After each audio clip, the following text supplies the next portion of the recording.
Si toi seul dans le monde te souviens d'une personne, a-t-elle vraiment existé? Mon frère a disparu de la mémoire de tous, comme s'il n'était jamais venu dans ce monde. Un compte à rebours est apparu sur mon poignet, chaque seconde qui diminue, mon corps se décompose un peu plus. La montre que mon frère m'a laissée n'était pas un cadeau, mais une malédiction. Le jour de mon 18e anniversaire, mon frère a disparu. Pas une fugue, pas une disparition. Il a été effacé de la mémoire de tous, ainsi que toutes les traces de son existence. Je m'appelle Bézeux. Orphelin, mais pas complètement.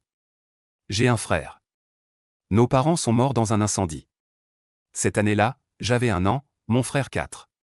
Depuis que j'ai des souvenirs, nous étions à l'orphelinat. J'étais lent d'esprit, souvent maltraité, personne ne voulait m'adopter. Mon frère était différent. Intelligent et sage, les gens faisaient la queue pour l'adopter, mais il refusait obstinément d'abandonner son idiot de petit frère. Plus tard, le gardien de l'orphelinat nous a adoptés, nous avons enfin eu une maison.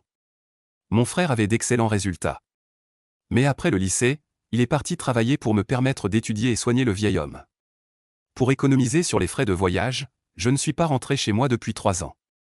J'ai étudié dur pendant 3 ans pour venir dans cette ville, parce que mon frère y est. Hier, c'était mon 18e anniversaire. Pour la première fois, j'ai quitté la petite ville pour retrouver mon frère que je n'avais pas vu depuis 3 ans. Il m'attendait à l'entrée du magasin de hamburgers, monté sur un vieux scooter électrique. Au moment où il a enlevé son casque, j'ai été surprise. Ses traits étaient beaux, son regard clair, son sourire dégageait une douceur détachée du monde. Il avait bronzé et maigri, mais cette énergie et cet esprit étaient toujours là, comme si rien ne pouvait l'abattre. « Tu as grandi » m'a-t-il dit en me regardant de haut en bas. Nouveau look, plutôt cool. Je n'ai pas voulu céder, et en souriant, je suis monté sur le scooter. Le scooter électrique zigzaguait entre les gratte-ciel et les vieilles ruelles. Assise à l'arrière, je regardais cette ville à la fois nouvelle et ancienne, et tout me paraissait trop beau pour être vrai. À 6 heures du soir, fondue chinoise. Le pot de fondue au bouillon rouge et blanc bouillonnait. Mon frère ajoutait méthodiquement les ingrédients, et je les mettais dans nos bols. Le téléphone en vidéo, le vieux monsieur est assis dans la salle de garde, tenant une boîte en aluminium avec la nourriture de la cantine, mangeant à distance, puis la vidéo s'est coupée. Mon frère se lève et sort 2 canettes de bière du frigo. « Ça fait longtemps que tu te retiens, hein ?» Il rit. C'est vrai, je me hâte de remplir un verre. J'avale une grande gorgée, mon sourire disparaît aussitôt. Ouah, c'est amer et astringent, c'est quoi ce truc? Quand la vie est amère, la bière ne l'est plus. Il affiche un sourire attendu. C'est bien que tu n'aimes pas boire. Je pose mon verre et deviens sérieux. Mon frère, j'ai une suggestion pas très mûre. Je ne veux pas l'entendre. Même si tu ne veux pas, je vais le dire quand même. J'agite mes baguettes. Regarde, j'ai de bonnes notes, je peux obtenir une bourse à l'université, et je peux aussi travailler. Les frais de médicaments du vieux monsieur seront couverts. Repasse le concours d'entrée à l'université. Alors tu deviendrais mon aîné? Tu veux profiter de moi, hein? Tu m'as démasqué, je ris aux éclats. Je ris puis m'arrête. Sérieusement, tu devrais aller dans une université prestigieuse, travailler dans une grande entreprise, te battre à mort, devenir un employé modèle, sinon ton visage serait gâché. Il boit une gorgée, reste silencieux quelques secondes, puis dit doucement, c'est très bien comme ça maintenant. Non, je tape sur la table, Béju, ne sois pas ingrat, tu ne me crois pas si je me mets à genoux pour te supplier. Il m'a regardé un moment, une lueur que je ne comprenais pas est passée dans ses yeux, puis il a souri et a dit, d'accord. Le frère réfléchit un peu, vraiment, les sages reconnaissent les circonstances, je me suis assis joyeusement et j'ai continué à manger. Il a bu une autre gorgée, a sorti une boîte cadeau de sa poche, tiens, cadeau d'anniversaire. Je l'attendais depuis longtemps, je l'ai ouverte sans façon, c'était une montre électronique intelligente. Bracelet blanc, cadran noir, ça avait l'air assez banal. C'est tout? J'ai dit en faisant semblant de mépriser, mais je l'avais déjà mise à mon poignet. J'ai regardé l'heure, 24 heures. L'heure n'est pas bonne. J'ai dit, c'est faux? Je vais la régler. J'ai cherché partout le bouton, bizarre, impossible de le trouver. Où est le bouton? Chez moi. Et puis je n'ai plus rien su. J'ai fait un rêve, sous mes pieds, un gris à perte de vue, craquelé et desséché, comme une terre aride au-dessus de ma tête, un gris infini, ondulant comme une surface de lac inversé. À l'horizon, un immense voile noir lumineux est suspendu, tournant lentement en cercle, comme ces bannières funéraires que l'on voit lors des enterrements. Les pleurs d'un bébé, stridents et désespérés, retentissent sans cesse, me donnant mal à la tête. Le voile noir tourne de plus en plus vite. Je baisse la tête et vois mon corps se désintégrer, membres éparpillés, se décomposant en d'innombrables fils noirs tout en s'envolant, pris dans le voile tournant. Pas de douleur, pas de peur, je ne me souviens même plus de qui je suis. Seuls ces pleurs, comme le bruit d'une perceuse qui réveille après 3 nuits sans sommeil, s'enfoncent dans mon cerveau. Assez, arrête de pleurer, s'il te plaît. Les pleurs s'arrêtent brusquement. Une lumière blanche éclatante jaillit dans l'obscurité, 6 filaments pâles s'élancent, se condensent en une fine corde, volent vers ma tête et l'attrapent. Je suis comme un cerf-volant. Flottant et oscillant au centre de l'abîme, je peux enfin dormir paisiblement. Je me suis réveillé en sursaut. Je me suis retourné et assis, trempé de sueur, les vêtements mouillés. Le soleil dehors éblouissant, le ventilateur électrique grinçait en oscillant la tête. J'ai appelé frère une fois. Personne n'a répondu. J'ai cherché partout dans la maison, personne. J'ai téléphoné, numéro inexistant. Le numéro que vous avez composé est inexistant. J'ai vérifié le numéro, correct. J'ai rappelé, toujours inexistant. J'ai passé un appel vidéo, la photo de profil avait disparu. J'ai ouvert le groupe de discussion familiale. Il ne restait que moi et mon père dans le groupe. Le compte de mon frère, ainsi que tous les historiques de discussion, avaient disparu sans laisser de traces. Je me suis donné une gifle. Ça faisait mal, ce n'était pas un rêve. En baissant les yeux sur mon poignet gauche, ma montre avait disparu, remplacée par une ligne de chiffres noirs, comme incrustée dans la chair, connectée à mon pouls et à mes battements de cœur. 06 23 17, pouf 06 23, 16 pouf 06, 23 15 pouf. Je fixais ce nombre qui diminuait sans cesse. Mon cœur battait la chamade. Une terreur indescriptible montait de la plante des pieds jusqu'au sommet du crâne. En dévalant les escaliers, je suis tombé sur un livreur aux cheveux blonds qui était en train de prendre la trottinette électrique de mon frère dans le couloir. « Qu'est-ce que tu fais ? » ?»« C'est la voiture de mon frère. »« Ton frère ? Qui ça ?» Il s'est retourné, l'air méfiant. « Béju. Jamais entendu parler. C'est moi qui livre dans ce secteur. »« Tu te trompes. » Il a tourné l'accélérateur et a voulu partir. Je l'ai arrêté. Il a directement foncé sur moi avec la voiture. J'ai été obligé de m'écarter, impuissant en voyant la voiture être emportée. C'est un vol pur et simple. J'allais appeler la police. Quelqu'un m'a appelé derrière moi. Dabé. Une femme aux cheveux roux s'est approchée, grande boucle, très majestueux, silhouette élégante. Robe bretelle légère avec talons noireaux, portant une demi-pastèque. Elle m'a vu et a marqué un temps d'arrêt, son sourire figé. Elle s'est trompée de personne. Attends, tu es le petit frère de Dabé ? Sœur Chia. J'ai compris, c'est la propriétaire de mon frère. Elle a plissé les yeux en m'examinant, avec un sourire ambigu. Très ressemblant, mais ton frère est quand même plus beau. Ah. 5 minutes plus tard. Nous étions assis dans le salon à manger la pastèque. J'ai caché ma main gauche sous la table, n'osant pas lui laisser voir le compte à rebours. Sœur Chia, mon téléphone est cassé. Tu pourrais appeler mon frère ? Elle a sorti son téléphone et composé le numéro, puis a froncé les sourcils rapidement. Numéro vide. Peut-être que le signal est mauvais. Essaie de faire un appel vidéo. Elle a cherché dans son téléphone pendant un moment, son expression devenant de plus en plus perplexe. Et, où est Dabé ? Pourquoi mon groupe spécial a disparu ? Mon cœur s'est serré, dans ce monde. Tout ce qui concerne mon frère est en train d'être effacé. Ton frère ne m'aurait pas supprimé, dit-elle un peu blessée. Non, c'est peut-être un bug du logiciel, ça m'est déjà arrivé aussi, dis-je en inventant. Elle ne s'est pas attardée. Elle a relevé ses cheveux et a dirigé le ventilateur vers son cou en sueur. Quelle chaleur ! Et ton frère ? À part faire des livraisons, que peut-il faire ? Tôt le matin, il va au marché, le soir, il aime courir au parc Tiandi. En disant cela, le coin de ses lèvres s'est involontairement relevé, comme si elle se rappelait quelque chose d'amusant. Je vais le chercher, dis-je en me levant. Soudain, un violent vertige m'a frappé, et je me suis lourdement rassis. Tu vas bien ? Oui, j'ai toujours été anémique, parfois j'ai des vertiges quand je me lève après être resté assis longtemps. Mais le regard de Chiaji sur moi n'était pas normal. Tu saignes du nez. J'ai touché, mes mains étaient pleines de sang. Avant même d'avoir réalisé, ma bouche était pleine de salive salée et sanglante. Le sang du nez coulait sans s'arrêter, goûtant sur la table. Chia, qui s'était remise de son choc, se précipita dans la cuisine pour préparer une poche de glace et appuya sur ma nuque pendant plusieurs minutes.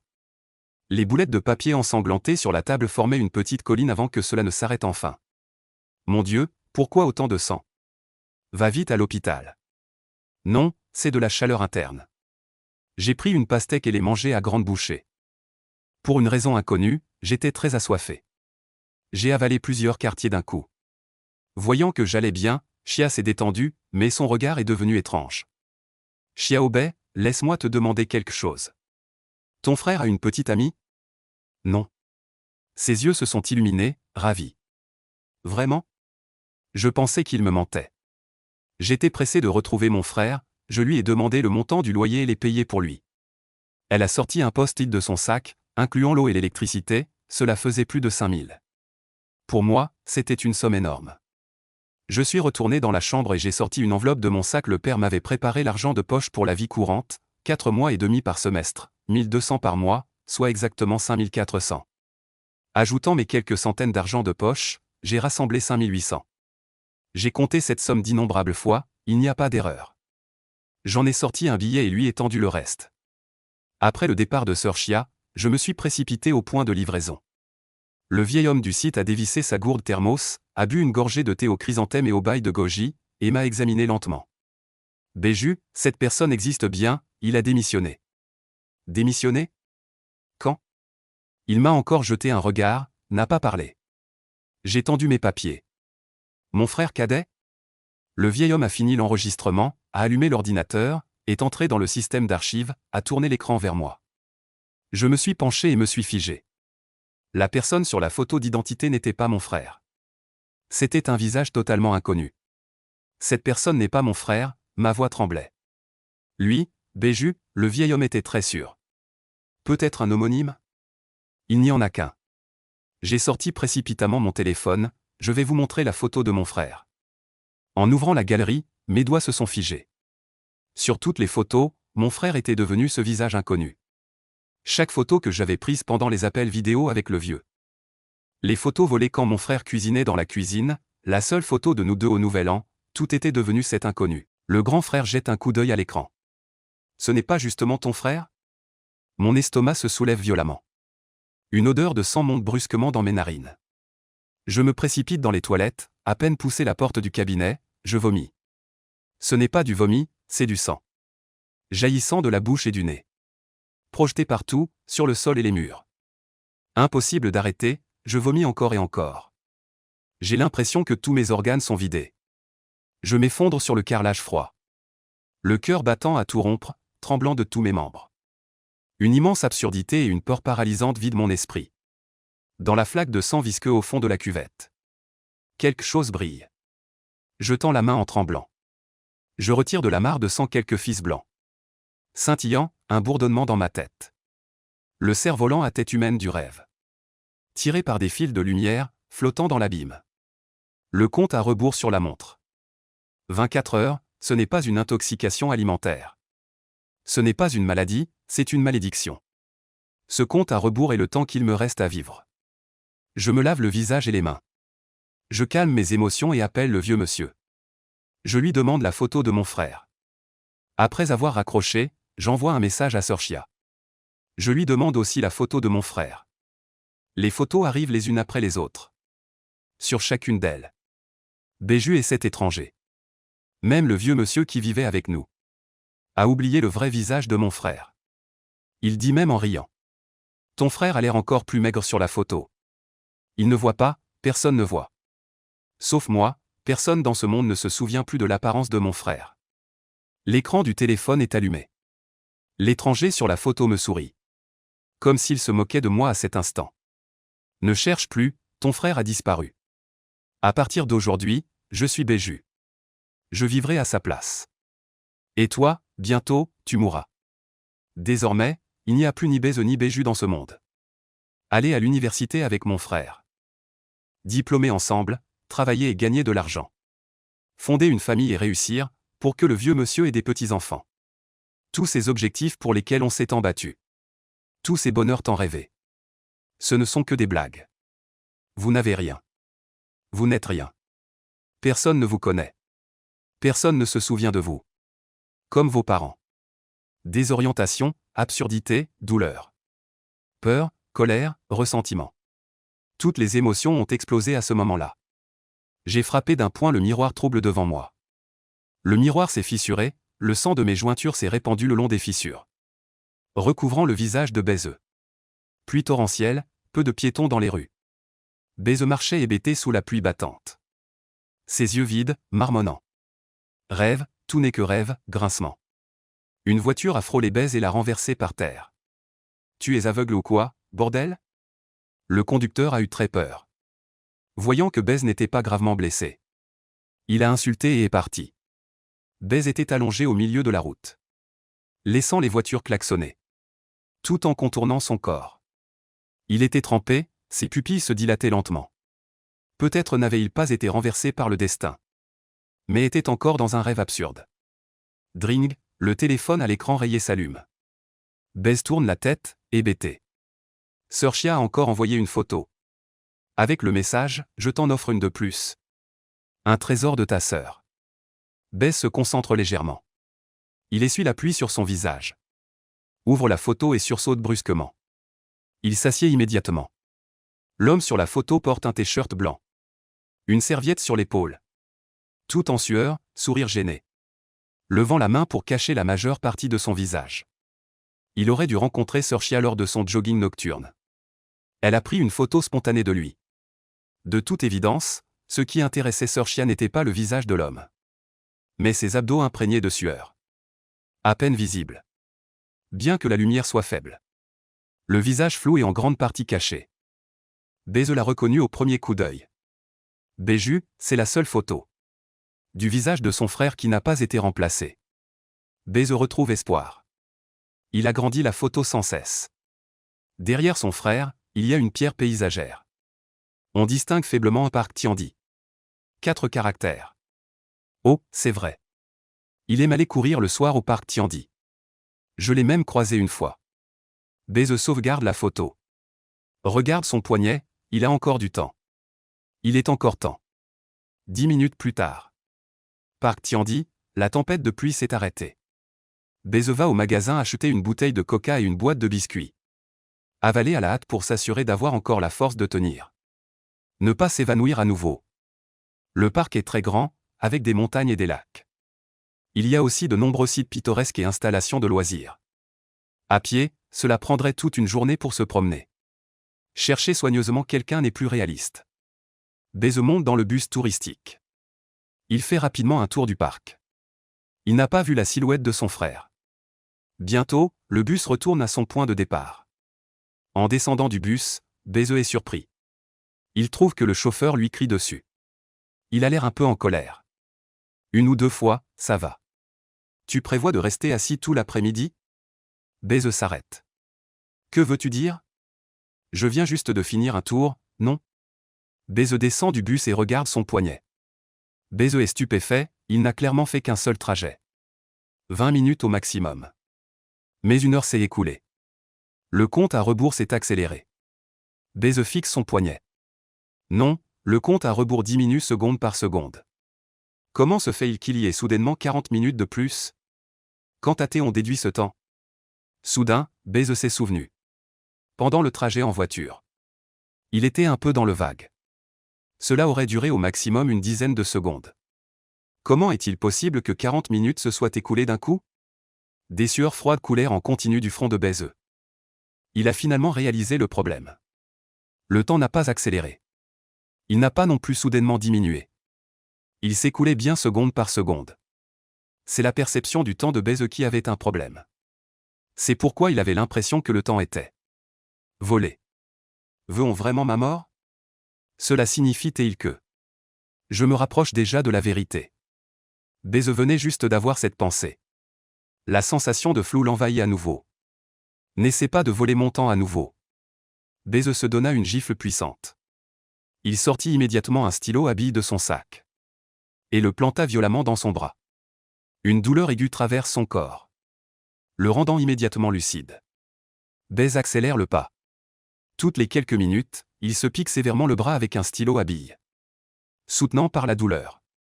Baise cherche dans le parc pendant une demi-heure. Sous ses vêtements, son bras est déjà rouge de sang. La chair est déchirée, la douleur devient progressivement émoussée. Contraint, Baise commence à se piquer la cuisse avec le stylo. Quand il passe devant une rue animée de restaurants, une silhouette familière surgit dans la foule. Grand et mince, portant l'uniforme de livreur. Tenant un sac de repas, Béju. Baise crie fort. Se précipite dans la foule, le poursuivant comme si sa vie en dépendait. Le passant percuté s'apprête à insulter. Mais voyant le jeune couvert de sang, et agissant de façon démente, se tait rapidement, Béju. Arrête-toi, Baise se faufile à travers la foule comme des vagues. Sur le point de rattraper cette silhouette. Une énorme sensation de vertige s'abat soudainement. Comme un coup de masse sur sa nuque. Zut, Baise veut se planter le stylo habillé dans la cuisse. Mais il n'y arrive pas, il ne sent plus ses mains. La sensation du rêve étrange revient. Baise s'envole. Il monte de plus en plus haut, flottant au-dessus de la rue. Surplombant la foule tumultueuse. Des têtes noires ondulant sans cesse. Puis tout commence à accélérer. Se transformant en traînées de lumière étrange. Le ciel s'assombrit, les néons s'allument. Fumée et flammes, ah. Un cri strident ramène Baise sur terre. Il est en fait toujours au milieu de la route. Immobile, observé par les passants. Tout le monde le regarde avec une terreur figée. Comme s'il voyait un monstre. Baise a deviné ce qui s'est passé. Il baissa lentement la tête et leva la main gauche. Merde, c'est trop injuste. Comment jouer comme ça, goutte à goutte? Une goutte de sang tomba sur le dos de la main de Baise. Puis, de plus en plus. Les narines de Baise étaient remplies d'odeur de sang. Ses oreilles et sa bouche aussi avaient un liquide chaud. Sa vue devint rapidement rouge. Sa main ne savait plus où essuyer. Ah, il saigne des 7 orifices. Il va mourir, appelez le 120 vite. Les cris se succédaient. Mais il s'éloignait de plus en plus de Baise. Comme le bruit indistinct qui parvient de la fenêtre à l'oreille d'un dormeur. À cet instant, toutes les luttes et résistances semblaient si ridicules. Le roi Yan te condamne à mourir à la 3e veille. Il ne te laissera pas vivre jusqu'à la 5e. Ainsi, c'est ça, le destin. Mon vieux, tu dis toujours de ne jamais abandonner quoi qu'il arrive. Une personne a toujours le choix. Vois-tu maintenant, ai-je encore une chance? Oh oui, je peux encore choisir.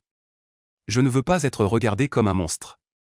Je ne veux pas que mon visage mortellement défiguré apparaisse dans les photos des journaux. Au moins, je veux choisir un endroit calme pour mourir dignement et en paix. Baise titube. En sortant de la foule, les gens se comportent comme s'ils rencontraient une peste. Ils s'écartent les uns après les autres, personne n'ose le toucher. Personne n'ose l'arrêter, personne n'ose le sauver. Le crépuscule se referme, il ne reste qu'un dernier rayon de lumière froide entre ciel et terre. Comme la vie de Baise. Baise, dans un état second.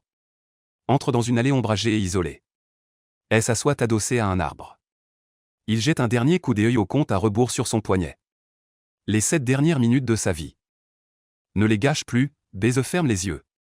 Commence à se souvenir de sa courte vie. Ploc ploc, on ne sait quand. Au loin, le bruit d'un véhicule électrique se fait entendre. Baise sursaute. Il se cache derrière un arbre. Devant le petit bois, un véhicule électrique s'arrête. Un jeune homme descend du véhicule. Il enlève son casque, révélant un visage rond familier. Voleur de voiture. Baise enfonce violemment un stylo habillé dans sa cuisse. Le corps du stylo se brise. Une douleur immense lui apporte une lucidité extrême. Le jeune homme au visage rond lève les yeux vers la caméra de surveillance sur le lampadaire. Il semble vérifier quelque chose. Il enlève rapidement sa veste. Il sort un imperméable vert de son sac de livraison et l'enfile. Puis il met un chapeau de pluie et un masque métallique abstrait. Sur le masque, il y a un régulateur. Il tourne le régulateur tout en parlant. Allô, allô, allô, allô, allô. Bientôt, sa voix devient rauque et grave. Le jeune homme au visage rond a fini son camouflage. Il prend son sac à dos et entre dans le petit bois. Cet homme est vraiment suspect. Il est lié à l'affaire de son frère aîné. Baise sait très bien que c'est sa dernière chance. Même s'il doit mourir, il veut mourir en sachant la vérité. Il traîne son corps affaibli. Il poursuit dans le petit bois sépare les zones touristiques. Pas très grand, mais Baise y a marché pendant quelques minutes. Et n'a pas réussi à en trouver la sortie. Baise ouvre la carte sur son téléphone. Il n'y a déjà plus de signal. Autour de lui, un brouillard épais s'est levé on ne sait quand. La visibilité ne dépasse pas quelques mètres. Une sensation de brûlure insupportable commence à apparaître sur son poignet gauche. Son cœur bat de plus en plus vite, hors de contrôle.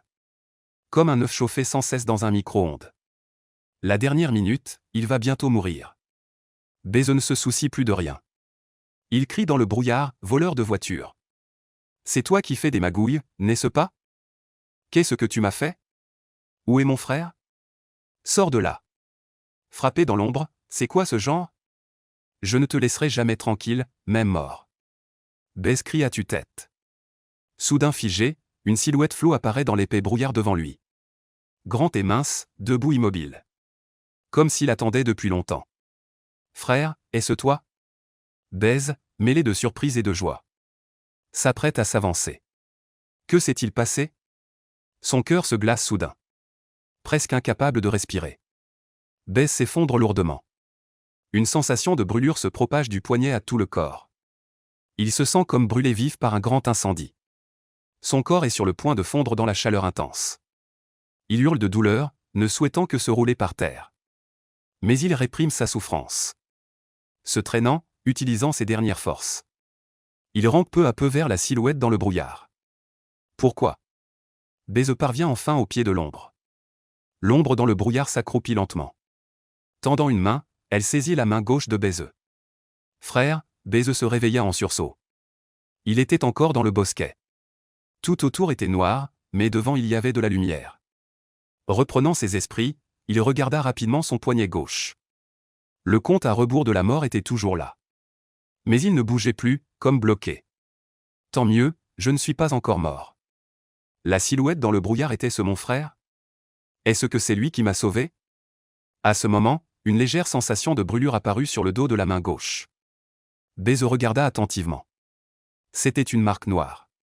Composée de nombreuses lignes noires entrelacées de façon désordonnée. Comme un labyrinthe irrégulier. Il voulait regarder de plus près, mais la marque disparut à nouveau. Quelle nouvelle malédiction est-ce encore? Tant pis, quand les poux sont nombreux, on ne gratte plus. Quand les dettes sont nombreuses, on ne s'inquiète plus. Beze se releva.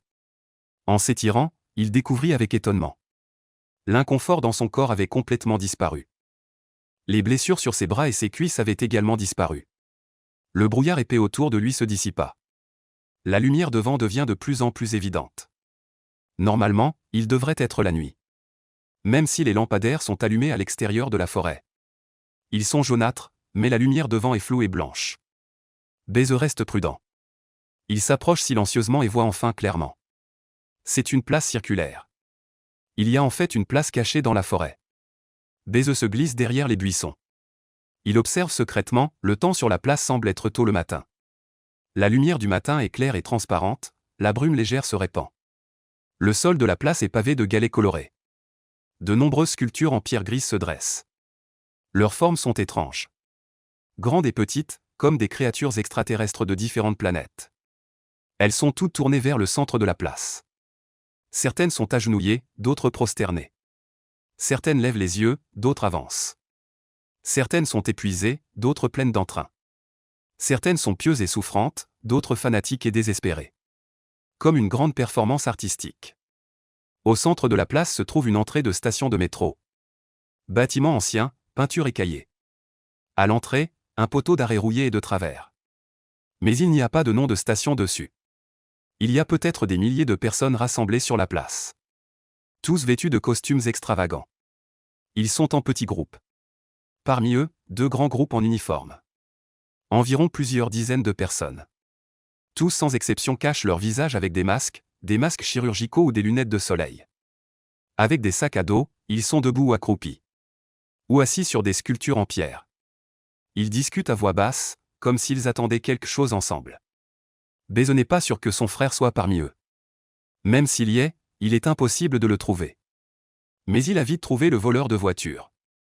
Le jeune homme au visage rond vêtu d'un imperméable vert. Il est en train de discuter avec 2 hommes de grande taille. Apparemment, ils négocient une coopération. Les choses étant ce qu'elles sont, Beze a complètement accepté un fait. C'est un monde dangereux peuplé de démons et de monstres. Mon frère fait déjà partie de ce monde depuis longtemps. Mais il a rencontré des ennuis. Beze a également été impliqué. Bref, lui, Beze, est devenu le jeune homme choisi par le destin. Bien sûr, il pourrait aussi être le faire-valoir du jeune homme choisi par le destin. Beze espère être le premier cas.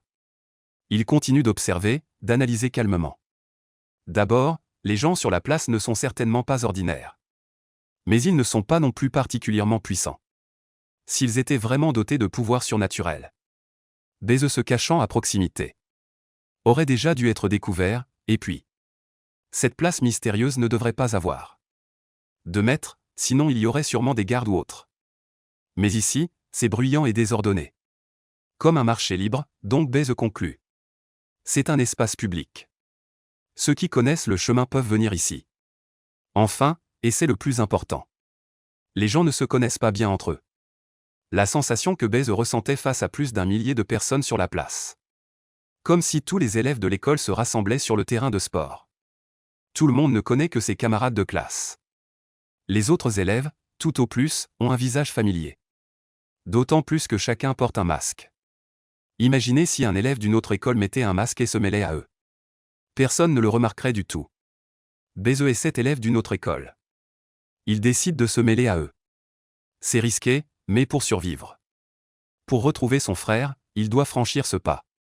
Beze sort une casquette et un masque de son sac à dos et les met. Il ramasse aussi quelques branches mortes et feuilles mortes et les fourre dans son sac. Pour que le sac ait l'air bien rempli. N'aie pas peur, après une grande épreuve. Vient la bonne fortune, il prend une profonde inspiration. Il pénètre sur la place, la lumière du matin est un peu éblouissante. Ce qui fait vaciller Beze un instant. Dieu merci, à part quelques personnes proches qui lui jettent un coup d'œil machinal. Les autres ne le remarquent pas. Beze s'approche directement d'une sculpture de pierre qui ressemble à un ver des sables. Il s'assoit décontracté, observant les alentours à travers l'étroite vision cachée par le bord de son chapeau. En même temps, il dresse l'oreille. Malheureusement, tout le monde est très vigilant. Les bruits de conversation sont parfaitement contrôlés. Beze a l'impression d'être dans une salle de classe en lecture matinale. Très bruyant, mais aucun détail ne se distingue. Un moment plus tard, Beze sent clairement que tout le monde a formé ses propres équipes. Attendant qu'un événement se produise. Beze commence à s'inquiéter. Il ne sait rien, il deviendra de plus en plus passif. Il doit trouver un point d'entrée. Beze avait l'intention d'approcher le jeune homme au visage rond. Mais il a déjà rejoint une équipe. Et ils se sont croisés pendant la journée. Il se souvient peut-être encore de la voix de Beze. S'approcher imprudemment serait trop dangereux. Après mûre réflexion, le regard de Beze se pose sur un jeune homme seul. Il est mince et élancé, comme une baguette de bambou. Chapeau d'hiver, lunettes de soleil et masque. Grand sweat à capuche, pantalon baggy. Habillé de façon négligée. Mais le corps n'est pas du tout détendu. Il porte un sac à dos lourd. Tantôt sur une épaule. Tantôt sur les deux épaules. Il ne manque plus que l'inscription « Je suis très nerveux ». Sur le front, mon frère. C'est toi. Beze traverse la foule. Arrive à côté de la cible. Maintient une distance subtile. L'autre perçoit l'approche de Beze. Redresse instinctivement le dos. Les petits gestes inconscients augmentent. Il est encore plus nerveux. Beze est aussi très nerveux. Mais il essaie de rester calme. Après une demi-minute d'impasse. L'autre cède le premier. Il fait semblant d'être décontracté, solitaire. Beze devine à peu près ce que signifie le solitaire. Hoche la tête, oui, moi aussi. L'autre penche la tête et jette un coup d'œil à Beze. Frère, t'es nouveau depuis pas longtemps, non? Beze sursaute, plutôt perspicace. Beze baisse la voix. D'une part pour faire genre décontracté, d'autre part pour ne pas dévoiler sa vraie voix. Quelques secondes plus tard, il tâte le terrain. Toi aussi, hein? Ah. Et l'autre se détend un peu. Rire amer. Gagnant le mois dernier. Gagnant? Beze est perplexe. Et l'autre jette un coup d'œil instinctif à sa main gauche. Sur le dos de sa main, il y a une marque noire très légère. Presque identique à la marque apparue sur le dos de la main de Beze. Oh, c'est ça. Avec la marque, on peut trouver cet endroit. Donc, pas besoin de garde ici. Ceux qui peuvent venir sont tous les gagnants. Cependant, Beze n'a pas vu sur son poignet le compte à rebours. Est-ce que les autres n'en ont pas? Ou le compte à rebours est-il seulement visible par moi? Il faut d'abord mettre un point d'interrogation. Et toi? Elle autre demande en retour. Moi aussi, gagnant le mois dernier. Baise dit d'une voix vague, combien de fois es-tu venu? L'autre demande à nouveau, le mois dernier, le gagnant. Mais il demande, combien de fois? On dirait que ce n'est pas beaucoup. Baise minimise le nombre. 3 fois. Quelle coïncidence, moi aussi. L'autre a clairement baissé sa garde. Il est devenu beaucoup plus chaleureux, les 2 premières fois, je n'ai rien eu de bon. Cette fois, je ne peux pas repartir les mains vides. Baise répond de manière évasive, MMM. L'autre sent que ça peut marcher. Il se rapproche un peu et baisse la voix. Mon frère, comment t'appelles-tu? Baise ne dit rien. Gâteau de riz à la noix de coco. Appelle-moi simplement un gâteau de riz. Il s'avère qu'il s'agissait d'un surnom de la rue. Baise n'a pas le temps de trouver un bon nom. Une idée lui traverse l'esprit, livreur de repas. Appelle-moi simplement un livreur. Ce nom est très original. Gâteau de riz le complimente, toi aussi. Baise échange des compliments commerciaux. Gâteau de riz passe son sac à dos sur une épaule. Jambes qui tremblent inconsciemment. Baise sent que Mochi veut mieux le connaître. Mais il hésite. Baise veut aussi saisir cette opportunité. Mais il ne peut pas être proactif. Être proactif le ferait trop parler. Trop parler le trahirait. Les 2 nouveaux élèves qui se serrent les coudes restent gênés un bon moment. Mochi finit par parler le premier. Cavalier, si on faisait équipe? Bien, Baise n'accepte pas tout de suite. Cela ne correspond pas à son personnage. Voyant que Baise ne réagit pas, Mochi s'empresse d'ajouter, ce soir, on se promène d'abord dans la zone superficielle. Si ça colle, la semaine prochaine on va dans la zone intermédiaire. Information clé 1, ce soir. Cela montre qu'on ne peut pas rester longtemps ici. Il faudra tôt ou tard rentrer. Information clé 2. Zone superficielle, zone intermédiaire. Le lieu à visiter a une notion de zone. S'agirait-il d'un espace souterrain accessible par l'entrée du métro? Information clé 3, la semaine prochaine. On ne peut pas venir ici tous les jours. Il est probable qu'il ne puisse venir qu'une fois par semaine. Donc Mochi, le mois dernier, a gagné un prix, mais n'est venu que 3 fois. Je vais y réfléchir, dit Baise. Mochi a été surpris, il pensait que Baise accepterait immédiatement. Après tout, c'était Baise qui s'était approché de lui en premier. Mochi ne savait pas s'il était gêné ou contrarié. Il s'est empressé de trouver une porte de sortie.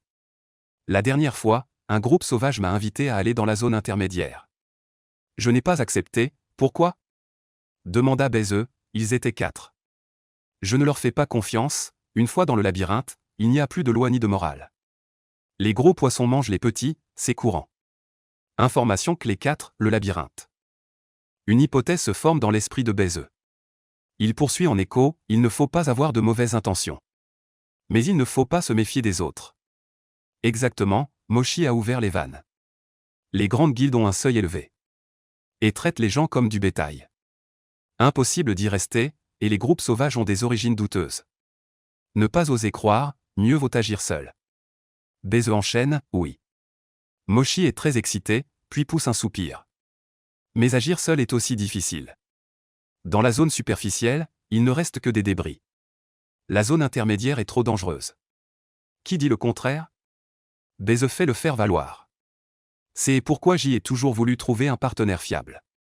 Mochi est impatient d'essayer. Mon frère, je pense que tu es une bonne personne. Ton ressenti n'est pas très juste.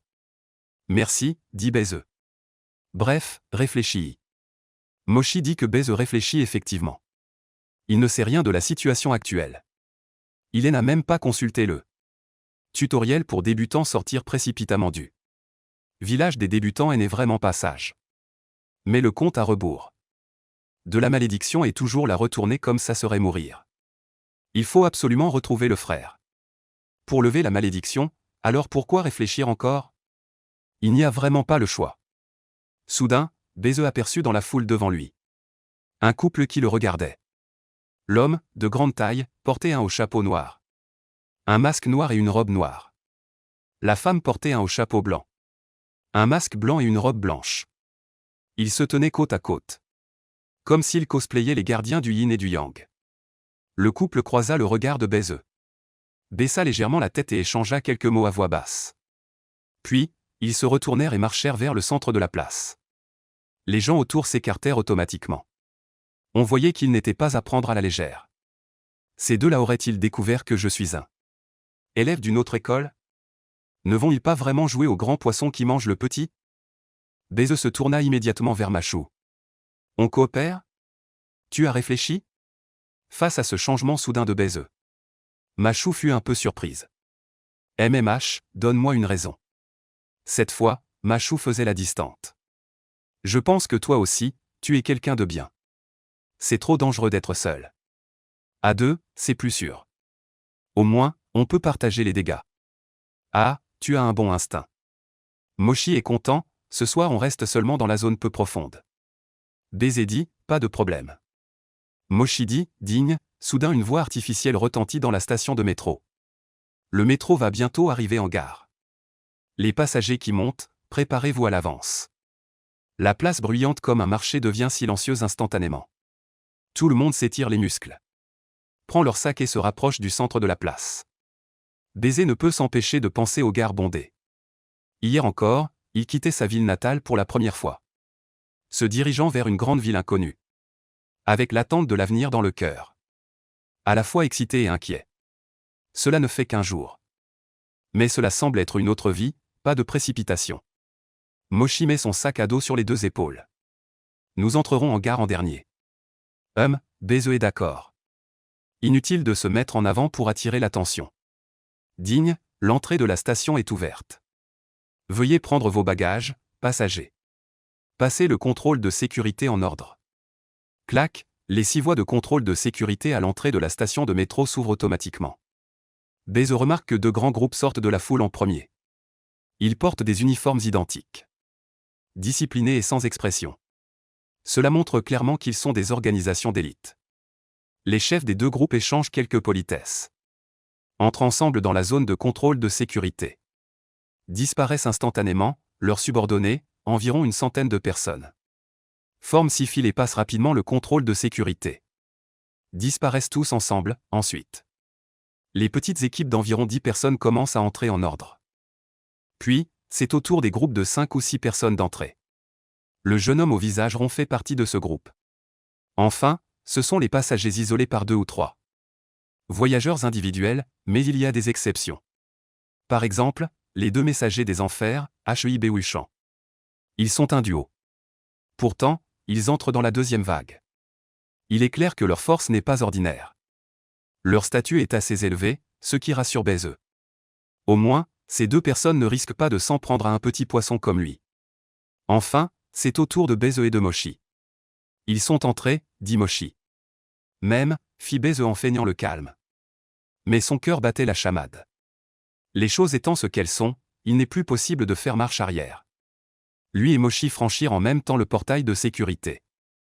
Baise eut un moment de vertige, comme lorsqu'on monte sur une balançoire et qu'on atteint le point le plus haut avant de redescendre brusquement. Puis il se retrouva debout sur un escalator. L'escalator était très long, descendant lentement. À côté se trouvait un escalator remontant en sens inverse. Sinon, tout autour n'était que silence et obscurité. Il n'y avait rien, comme un abîme sans fond. Baise saisit instinctivement la rampe. Craignant de tomber. Peu de temps après, une source de lumière apparut au bout de l'escalator sous ses pieds. De plus en plus grand, Baise distingue peu à peu clairement. C'était un quai de métro vétuste. Un métro y était arrêté. Les alentours du quai étaient également vides. Il n'y avait rien que 2 très longs escaliers mécaniques. Un quai de métro. Des milliers de personnes prenant l'escalator. Constituaient l'intégralité de ce monde vide. Cela rappelait à Baise les scènes indépendantes tout juste construites dans les programmes de jeu. Quelques minutes passèrent encore. Baise et Mochi descendirent enfin de l'escalier. Arrivés sur le quai, les 2 regardèrent le métro. Il n'avait pas de fenêtre d'un aspect métallique gris. La surface lisse reflétait les silhouettes floues et multicolores de tout le monde. Et elles ondulaient comme des vagues d'eau. Les interstices entre les wagons étaient très étroits. Et complètement la transparence. Comme l'image d'un magicien coupant un corps humain avec une boîte. Tout à fait incroyable. Sur la porte automatique de chaque wagon, un numéro est inscrit. Dans l'ordre, digne. À ce moment, le numéro du premier wagon. Un s'allume. Les deux grands groupes arrivaient en premier. Presque une centaine de personnes se sont déjà rassemblées devant le wagon 1. En file bien ordonnée. Clic, rapidement, la porte automatique du wagon 1 s'ouvre. Tout le monde monte en ordre. Rien à voir avec nous. Partons, dit Moshi en tournant les talons. Bez le suit, les deux arrivent au bout du métro. Aussi au bout du quai. Bez remarque que ce métro a 12 wagons au total. Et, la loi du plus fort. Partout pareil, dit Moshi en faisant l'expérimenter. D'après ce que dit Moshi. Les wagons de devant sont réservés aux gens puissants. Des nouveaux comme eux ne peuvent prendre que les wagons de derrière. Prendre des wagons différents affecte-t-il la progression dans le labyrinthe? Et ce wagon est très grand. Pourtant, il pourrait contenir plus de monde. Si on n'a pas de siège, on peut quand même voyager debout, non? Bez a beaucoup de questions. Mais ne peut pas les poser. Ces choses semblent relever du bon sens. Il ne peut pas révéler son ignorance. Crac. Un bruit derrière lui. Bez se retourne et regarde. La porte de la voiture 1 s'est fermée. Tout le wagon s'est assombri. Bez réalise alors que quelque chose ne va pas. Les portes des autres voitures ne se sont pas ouvertes. Les 900 autres personnes attendent toujours sur le quai. Nous. Bez s'apprête à dire quelque chose. La première voiture, vroom, a explosé. Bien sûr, ce n'était pas une véritable explosion. Mais elle a projeté une vague d'énergie grise et irréelle autour d'elle. Puis elle a rapidement disparu. Pour le décrire. C'était un peu comme dans les films de science-fiction. Un effondrement. Bref, en un clin d'œil. La première voiture a disparu. Bez devient livide. J'ai failli crier, mais les autres n'ont pas trouvé cela étrange. Digne, puis la voiture 2 s'est allumée. Mais les portes de la voiture ne se sont pas ouvertes à temps. Certaines personnes sont sorties une à une de la foule qui attendait. Ils se sont alignés tacitement et ont compté les personnes. Jusqu'à atteindre 100 personnes. Les 7 ou 8 personnes supplémentaires ont été reportées au début de la voiture 3. Moshi a haussé les épaules. Ce soir, il y a moins de 1000 personnes au total. Nous prenons la voiture 10. Nous pouvons encore explorer pendant 2 heures. C'est suffisant dans la zone peu profonde. Bez a fait semblant de tout comprendre. Son cerveau tournait à grande vitesse. Il a commencé à analyser, fondamentalement confirmé. Ce métro ne peut pas être attaqué. Debout? Chaque personne doit avoir un siège. Ou plutôt, un quota, une voiture a un quota de 100 personnes. Cela a également été confirmé. 12 voitures équivalent à 1200 places. C'est le nombre maximum de personnes qui descendent dans le labyrinthe chaque nuit. Voiture 1, disparue. Il est temps d'aller dans le labyrinthe. Les portes des voitures suivantes ne sont pas encore ouvertes. Tout le monde ne peut pas monter à bord. On ne peut qu'attendre sur place. Il semble que ce soit la différence entre les voitures. Plus la voiture est en avant, plus tôt elle peut partir. Plus les passagers descendent dans le labyrinthe longtemps. Plus ils récoltent. La voiture 2 est déjà allumée. Mais les portes ne sont pas encore ouvertes, il faut attendre. Mais combien de temps attendre? Moshi dit que nous pouvons prendre la voiture 10. Et explorer le labyrinthe pendant 2 heures. Serait-ce que les 12 voitures correspondent à 12 heures? C'est très probable, bien. Continuons à raisonner. Si c'est le cas. Le temps pour descendre dans le labyrinthe devrait être de la tombée de la nuit à l'aube. Soit 12 heures. En octobre, les jours sont courts et les nuits longues. La durée du jour dans la ville de Fou est d'environ 11,5 heures. Je suis arrivé au petit bois avant la tombée de la nuit. Je me suis perdu ici, et le temps est devenu l'aube. C'est exactement l'inverse du monde extérieur. Cela signifie que, dans ce monde-ci, nous descendons dans le labyrinthe après le lever du jour. Nous sortons du labyrinthe avant la tombée de la nuit. Effectuer une exploration. Si ce qui précède est vrai, alors chaque wagon devrait être espacé d'1 heure. Les passagers du wagon 1 peuvent explorer le labyrinthe pendant environ 12 heures. Je suis dans le wagon 10 avec Moshi. Il ne reste donc que 2 heures. Bez décide de vérifier sa conjecture. Il soupire intentionnellement, quand pourrais-je monter dans le premier wagon? Ah, ne rêve pas. Moshi rit jaune, les 100 grades ne peuvent jamais monter dans le wagon 1. Ceux qui suivent ont encore une chance. Pourquoi? Bez fait semblant de ne pas être convaincu. Par les compétences, dit Moshi. Cela ne montre pas qui a le plus de compétences. Bèze dit, les vraies compétences ne se montrent certainement pas facilement. Cela dépend surtout du statut dans le milieu. Moshi demande, Y a-t-il un critère? Bèze dit, dans le cercle, il y a toutes sortes de classements. Mais il y a trop d'humidité, dit Moshi. Alors, pourquoi ne pouvons-nous pas nous asseoir devant? Bèze dit, Moshi devint soudainement nerveux. Il regarda autour de lui, baissa la voix. Mon frère, avoir des rêves rend n'importe qui exceptionnel. Mais depuis combien de temps avons-nous gagné le prix? Rester discret ne peut pas faire de mal. Si tu insistes pour te faufiler dans les wagons de devant, tête baissée. Il est facile de froisser les autres. Bien que l'alliance des guildes ait des contraintes sur les explorateurs. Elle interdit de s'entretuer. Mais dans le labyrinthe, il est trop facile pour un expert de tuer discrètement un ou deux novices maladroits. Information clé 4, Alliance des guildes. Information clé 5, Explorateurs. Bèze a encore soutiré pas mal de choses.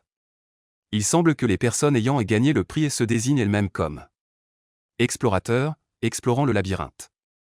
C'est plutôt approprié. Les explorateurs ont diverses guildes. L'Alliance des guildes, qui devrait être une organisation officielle. Eux seuls peuvent monter dans le wagon 1. Les gens ordinaires ne peuvent monter que dans les wagons arrière. Et il faut, selon le statut dans le Jianghu, faire la queue. Mais comment évalue Théon le statut dans le Jianghu? D'après ce que Bèze sait. Dans la réalité, le statut dans le Jianghu n'est pas toujours basé sur le véritable talent. Beaucoup se basent sur la vantardise. Sur les relations, sur le réseau. Est-ce que c'est pareil entre explorateurs? Non, Machu a dit que c'est la loi du plus fort. Alors ça devrait plutôt reposer sur les compétences. Si chaque explorateur a des compétences, je devrais en avoir aussi, oui. Quelles sont mes compétences? Bèze vient juste de réaliser ce problème. Lorsque Machu lui demande, mon frère, quelle est ta voix? Bèze est surpris. Comprend ce qu'il demande. Mais pas complètement. Moi, je suis au deuxième stade de la voie de la vie, Machu fixe Bèze. Quelle est ta voix? Quelle voix? Quel stade? Cette question dépasse le programme. En réponse, comme toi. Entre le silence et la réponse, Bèze a choisi ce dernier. Moshi est un peu mécontent. Mon frère, n'es-tu pas trop prudent? Nous sommes en équipe tous les deux. Il faut bien se dévoiler un peu, non? Sinon, comment coordonner? Descendre dans le labyrinthe n'est pas une plaisanterie. Un peu d'inattention et on y laisse sa vie. Bèze reste silencieux. Mon frère, ce n'est pas que je ne veux pas me dévoiler. C'est que je n'ai rien à révéler, soupire Moshi en secouant la tête. D'accord, je vais montrer ma sincérité en premier. Moshi lève la main droite. La marque pâle sur le dos de sa main devient immédiatement visible. Cette marque est composée de lignes noires entrecroisées et désordonnées. Semblable à la marque de Bèze. Mais en y regardant de plus près, il y a tout de même des différences. Ces lignes noires ne sont plus des droites. Elles présentent quelques courbes et arcs. En comparaison, la marque de Bèze semble tracée à la règle. Bèze n'a pas encore réagi. Machu sortit un cutter de sa poche. Il serra les dents et se coupa la paume. Le sang coulait à flot. Tu es fou, non? Pour un simple désaccord, tu te mutiles. On est à quelle époque? On ne fait plus de serments scellés par le sang depuis longtemps. Bèze rugit intérieurement. En apparence calme, mais son cerveau était sur le point de planter. Ouf, Machu prit une profonde inspiration. Il serra le poing, sa main ensanglantée. Bientôt, son poing émit une faible lueur jaune. Et produisit un léger bruit de régénération des chairs. En moins de 10 secondes, la lueur disparut. Machu desserra le poing. L'écoulement du sang dans sa paume s'arrêta. La plaie guérit, ne laissant qu'une cicatrice légère. Comme si une simple ligne de plus était apparue sur sa paume. Il pouvait aussi soigner des blessures plus graves. Mais cela prenait du temps. Une fois que j'aurai brisé le 3e palier, ce sera plus rapide. Machu regarda Bèze avec une certaine fierté. Frère, j'ai été assez sincère, non? À toi maintenant, montre-nous ce que tu sais faire. Montrer quoi? Je n'ai vraiment que 2 mains. À cet instant, Bèze réalisa à quel point il était naïf. Le vrai novice termine le tutoriel. Reçoit l'arme et active la compétence du Moshi. Le faux novice se retrouve embarqué dans un donjon. Bèze arrive à main nue, compétence vierge. Dans la panique, Bèze regarde autour de lui. Il découvre avec étonnement. Sur le quai, de nombreux explorateurs s'assemblent en groupes temporaires. Pour prouver leur force. Commencent aussi à montrer ce qu'ils savent faire. Certains exhibent toutes sortes d'armes de mêlée. Épée, lame, bouclier, lance. Des arcs, etc. Toutes ces armes brillent de mille feux. On voit tout de suite qu'elles ne sont pas ordinaires. Quelques-uns dévoilent des artefacts qu'on ne voit que dans les drames de Xianxia. Ces artefacts peuvent même changer de forme. Par exemple, la calebasse d'un vieil homme. Flotte à ras du sol. Se transforme en un véhicule aussi grand qu'une voiture. Quant aux deux gardiens de l'enfer. Béhuchant invoque directement 3 loups blancs sous forme spectrale. Chacun aussi grand qu'un lion. Effrayant les gens autour qui se dispersent. Cédant ainsi les places de la 3e voiture. Il y a encore plus absurde. Un jeune homme portant un casque en métal sort une armure de poitrine high-tech et la met sur lui. Après une série de manœuvres, l'armure de poitrine s'étend sur tout le corps avec un bruit de cliquetis. Entièrement équipé, il se transforme en guerrier mécanique. À ce moment-là, Beze ne veut qu'une chose, crier à l'aide. Même s'il s'y était préparé mentalement. C'est vraiment trop exagéré. Sur la place de la gare, tout le monde se comportait normalement. Comment se fait-il que tout ait changé en descendant? Moshi insiste à nouveau. Mon frère, arrête de cacher tes talents. Allez, Beze n'a nulle part où reculer. Il n'a d'autre choix que de tenter le tout pour le tout. Il lève lentement la main droite. Serre le poing, Beze. Ne panique pas, si les autres peuvent le faire, tu le peux aussi. Talent, capacité spéciale, sortilège. Magie, énergie spirituelle, super pouvoir. Chakra, n'importe quoi. Donne quelque chose, n'importe quoi, 10 secondes passent. Le poing de Beze se serre encore plus fort. 20 secondes passent, les articulations de Beze blanchissent. 30 secondes passent, Beze manque de se blesser intérieurement. Sans parler de montrer une capacité. Même la marque sur le dos de sa main gauche ne réapparaît pas. Moshi, d'abord dans l'attente. Puis dans la gêne, puis dans le doute. Jusqu'au silence final. L'atmosphère change subtilement et dangereusement. Je ne te fais toujours pas confiance. Trouve quelqu'un d'autre pour faire équipe. Beze fait son dernier bluff. Se retourne et part, maintenant il n'y a qu'une seule solution. Faire semblant de rentrer d'abord. Attendre que les autres montent dans le véhicule. Il prend ensuite la voiture 11 pour aller au labyrinthe. Beze traverse la foule. Se dirige vers l'escalator, sur le point de monter. Clac. Une main saisit Beze. Beze se retourne brusquement. Moshi l'a rattrapé. Le cavalier, la voix de Moshi se refroidit. Toi, c'est la première fois que tu viens ici? Le cœur de Beze se serre. Les paumes transpirent, la tête lui tourne. Moshi baisse la voix. Un sourire en coin, une fois que l'explorateur entre dans la station. Il ne peut pas partir avant l'aube. Tu ne sais même pas ça? Beze veut seulement se dégager de la main de Moshi et prendre ses jambes à son cou. Mais il n'ose pas, et il n'a nulle part où fuir. Il est un mouton qui ressemble à un loup. Qui est entré par erreur dans une tanière de loup. Maintenant, un loup l'a découvert. Sa vie ou sa mort dépend de la pensée du loup. Beze essaie encore de se rattraper. Mais il ne peut rien dire. Moshi regarde fixement Beze d'un air sombre. Mais Beze ne peut pas voir ses yeux. Il ne peut voir que son propre reflet paniqué et stupide sur les lunettes de soleil de l'autre. 10 secondes d'affrontement, aussi longues qu'un condamné à mort attendant le verdict final du juge. Enfin, Moshi relâche lentement la main de Beze. L'instant d'après, il se penche en avant. Beze recule instinctivement. Sur le point de crier, Moshi attrape l'épaule de Beze à temps. Il crie, « Mon frère, ne te fâche pas. Ce n'est que 50-50, non? On peut en discuter, après s'être assuré que tout le monde autour a entendu. » Moshi tire Beze et l'emmène. Beze n'a pas le choix. Il suit docilement, ils arrivent au bout du quai.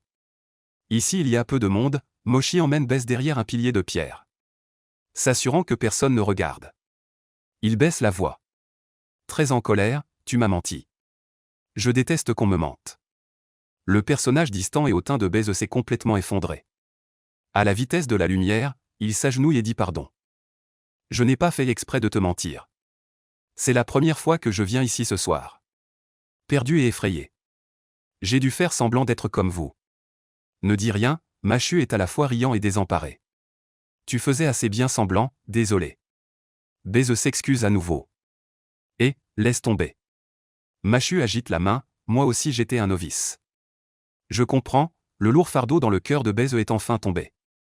Tant mieux, Machu est quelqu'un avec qui on peut s'entendre. Il semble avoir de la chance. Dis-moi la vérité. Quand as-tu rêvé? Machu demande à propos du rêve. Bèze a effectivement fait un rêve étrange la nuit dernière. Il n'est pas sûr que Machu fasse référence à cela. C'est gagné, dit Machu. Bèze est encore plus confuse. Gagner le prix, c'est rêver. Mochi est aussi perplexe. Ne me dis pas que tu n'as jamais rêvé de cet endroit. Non, alors comment as-tu trouvé cet endroit? Mochi est très surprise. Bèze hésite longuement. Il ment encore, je suis venu jouer au parc. J'ai vu quelqu'un se faufiler dans le bosquet. Je l'ai suivi, puis j'ai traversé un épais brouillard. Et j'ai vu la place. J'étais vraiment curieux, alors je me suis mêlé à la foule. Non, ça marche vraiment? Mochi est stupéfaite, mais... J'ai vraiment gagné le prix. Bèze a peur d'être une exception. Elle tend la main précipitamment, j'ai aussi eu une marque similaire à la tienne sur ma main. Mais elle a vite disparu. Attends, Mochi fronce les sourcils. Elle essaie de se souvenir, maintenant que tu le dis. Il semble y avoir eu des cas d'ordre inversé. Très peu d'explorateurs ont d'abord une marque. Puis gagnent le prix. Mochi regarde Bèze.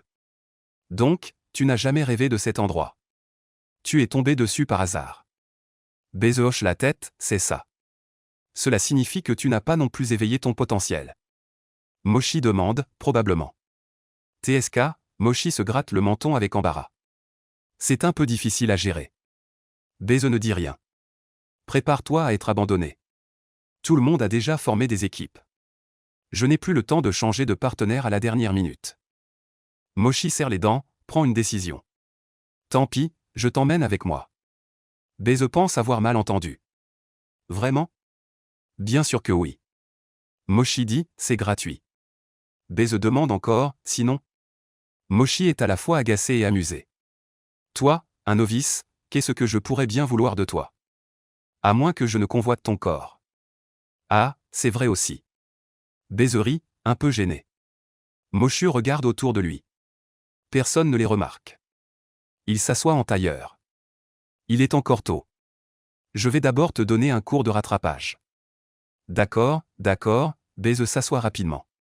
Écoute attentivement. D'abord, dis-moi ce que tu sais. Dit Mochi.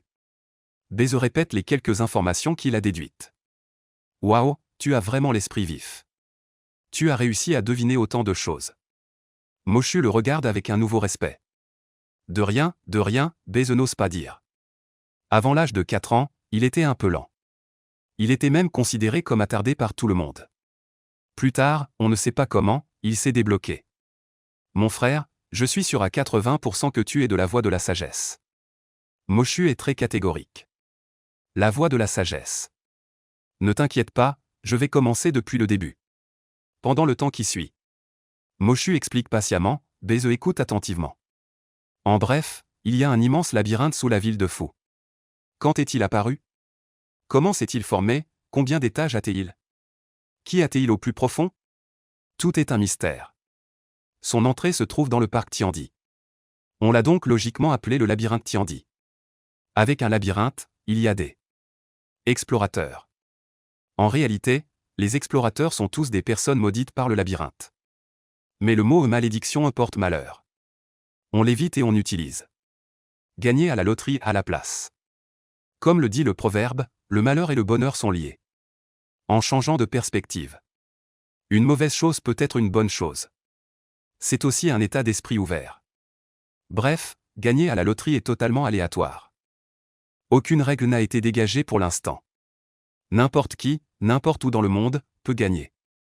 Le processus de gagner est aussi à peu près le même. Un jour, on commence soudainement à faire des rêves étranges. On rêve qu'on arrive au parc Tiandi de la ville de Fou. Entrant dans le petit bois, traversant l'épais brouillard. Découvrant la place, entrant dans la station de métro. Prenant le métro pour se rendre au labyrinthe. Le rêve étrange continue. Chaque fois que je me réveille, une marque noire apparaît brièvement sur le dos de ma main. De telles choses étranges se produisent. Les concernés ne peuvent s'empêcher de s'en soucier. Attends, et si quelqu'un n'y prêtait pas attention? Bèze pose la question. Il y a sûrement des gens têtus. Même s'ils font des rêves étranges chaque jour. Ils ne s'en soucient pas, Machu haussa les épaules. Et puis, c'est tout. Qu'est-ce que ça veut dire? Machu rit. Ceux qui gagnent mais ne descendent pas dans le labyrinthe finiront par mourir, et en plus. Ils mourront misérablement, Bèze pensa à lui-même quelques heures plus tôt. N'en ressentant que des frissons dans le dos.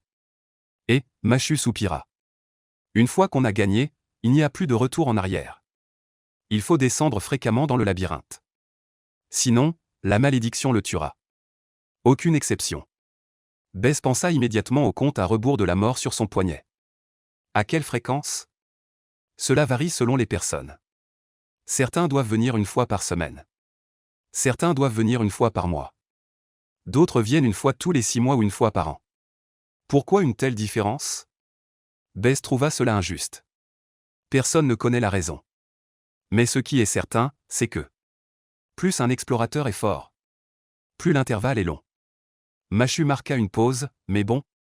Plus un explorateur est fort. Ce sont ceux qui descendent dans les donjons le plus souvent. Pourquoi? Demanda Bèze. Machu rit amèrement, si tu ne descends pas dans les donjons pour combattre des monstres, monter de niveau et trouver des trésors. Comment pourrais-tu devenir plus fort? Si tu ne deviens pas plus fort, comment pourrais-tu te débarrasser au maximum de la malédiction? C'est un cercle vicieux, dit Bèze. Effectivement. Il y a encore une chose que je ne comprends pas. Bèze hésite un moment. Puis demande, comment l'explorateur juge-t-il quand sa malédiction va se déclencher? Tout dépend de l'intuition, tu le sauras quand tu auras activé ton potentiel. Moshi dit, ceux qui ont une intuition aiguë peuvent être précis à quelques jours près. Ceux qui ont une intuition lente sont très vagues. Par exemple, moi, je ne peux que sentir qu'il me reste 1 ou 2 mois. Avant cela, je dois descendre dans le labyrinthe pour prolonger ma vie. Alors, y en a-t-il qui sont précis à la seconde? Bèze tente sa chance, Moshi ricane. Être précis à 3 jours près. C'est déjà être un expert parmi les experts. Précis à la seconde, je ne peux que dire, avec des rêves, tout est possible. Et, Bèze affiche un sourire gêné mais poli. Il semble que ce compte à rebours de la mort lui est exclusif, préparé spécialement par son frère. Un cadeau d'anniversaire, bien que ce cadeau soit redoutable. Le prix est élevé. Les autres gagnants ont une longue période de survie après avoir gagné. Lui n'a plus que 24 heures. Bèze a déjà conclu. Ce soir, il faut descendre dans le labyrinthe. Prolongeons d'abord la vie. En tout cas, restez en vie. Seulement en vie, on peut agir. Pour l'instant, je n'ai plus de questions. Bèze dit, alors je continue. Moshi continue la leçon. Les gagnants finiront par venir ici. Seuls les gagnants peuvent trouver cet endroit. Ensuite, les rêves étranges s'arrêtent.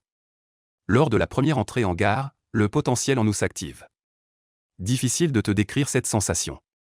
C'est comme apprendre une autre façon de respirer. Moshi lève la main gauche. La marque réapparaît. Ensuite, nous avons obtenu des capacités spéciales. On peut explorer le labyrinthe. Devenir explorateur. Cependant, il y a très peu d'explorateurs qui n'activent pas leur potentiel immédiatement. Il y aura un décalage, tu dois être dans ce cas. Le potentiel de chacun est différent. Bèze demande, des bêtises. Moshi sourit largement. Les explorateurs ont 6 potentiels. Ils sont appelés les 6 voies du potentiel. Chaque voie du potentiel a 7 niveaux. Certains disent 9 niveaux. Les connaissances ici sont assez complexes. Passons d'abord, je vois que tu ne comprends pas de toute façon. Moshi se tapote la poitrine avec le pouce. Le potentiel que j'ai activé est la voie de la vitalité. Je viens de franchir le 2e niveau. C'est pourquoi on l'appelle le 2e niveau de la voie de la vitalité. La voie de la vitalité, ce sont tous des soigneurs. Bèze essaie de comprendre avec une logique de jeu. Superficielle, dit Moshi d'un ton un peu hautain. Notre voie de la vitalité se concentre sur les mystères du corps humain. Nous avons de nombreuses capacités, mais je suis spécialisé dans la voie du soin. J'ai compris, dit Bèze en faisant une analogie. C'est comme un arbre de compétences, on peut choisir son propre chemin de cultivation. Tu peux d'abord comprendre comme ça. Moshi hoche la tête, Bèze demande à nouveau. En dehors de la voie de la vitalité et de la voie de la sagesse, quelles sont les 4 autres voies? Ensuite, Moshi se bloque. Elle sort rapidement un épais carnet de son sac à dos. Comme prévu, tu es aussi un demi-savant. Moshu regarde le carnet un moment. Dit-elle d'un air très sérieux. Les 6 voies du potentiel sont force, vitalité, forme rapide. Sagesse, magie spirituelle, mystère. Quelles sont les capacités des autres voies? Bess demande, Moshu se bloque à nouveau. Quelques phrases ne suffisent pas à tout dire. On en reparlera plus tard. D'accord, d'accord. Un mauvais élève enseigne à un analphabète, quel regard est ce que tu as? Moshi est un peu mécontent. Toi un novice, moi un débutant. Ce n'est absolument pas le moment de se soucier de ça. Novice, débutant, Bess devine. Est-ce que ce sont les niveaux des explorateurs? Pas mal, Mashu est motivé. Les autorités classent les explorateurs en 6 niveaux selon leur force. Qui sont ces autorités? Demande Bess. La Ligue des guildes d'explorateurs. Principalement composée de cette grande guilde. Mashu dit, raconte en détail. C'est bien d'être curieux. Mais ne sois pas impatient, tu n'as pas besoin de savoir ça pour l'instant. Mashu dit, oh. Bess est trop paresseux pour commenter. Revenons au niveau, Mashu est clairement plus calé sur le sujet. Le niveau D, c'est des gens comme toi. Tout juste gagnant, complètement paumé. Ne rien comprendre, on appelle ça un bleu. Mashu se tape la poitrine. Le niveau C, c'est mon niveau. Débutant depuis peu, on appelle ça un novice. Le niveau B, généralement 6 mois d'expérience. On appelle ça un routinier. Le niveau A, généralement plus de 3 ans. On appelle ça un vétéran. Le niveau S, généralement plus de 7 ans. On appelle ça un expert. Le niveau SS, au moins 10 ans. Appelez-le un ponte, Bess le note en silence. En réalité, l'ancienneté n'est pas un critère. Ce qui compte surtout, c'est la force. Quelqu'un de talentueux peut devenir expert en 1 ou 2 ans après avoir commencé. Certains restent des amateurs même après 6 ou 7 ans dans le métier.